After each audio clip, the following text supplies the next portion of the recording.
रस्त्याने चालताना काल अचानक तुला माझी आठवण आली आणि पुढच्याच क्षणी कुठेतरी माझा फोटो किंवा मूर्ती तुला दिसली. तुला वाटतं तो फक्त एक योगायोग होता. डोक्यात विचारांचं भयंकर वादळ सुरू होतं. आणि माझं काय होणार? तुम्ही खरंच आहात का माझ्यासोबत? असा प्रश्न तू मनातल्या मनात मला विचारत होतास. आणि अचानक समोरून जाणाऱ्या एका गाडीवर किंवा कुठल्या तरी अनोळखी दुकानात तुला माझा तो हसरा फोटो दिसला. पण बाळा, तो कोणताही योगायोग नव्हता. ती माझी तुला दिलेली साथ होती.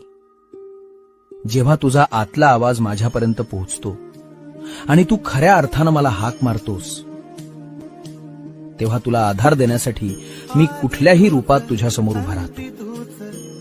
तुझी हाक आणि माझं दर्शन हे साक्षात दोन हृदयांचं नातं आहे. आता ती काळजी सोड, भिवू नकोस. मी तुझ्या पाठीशी आहे.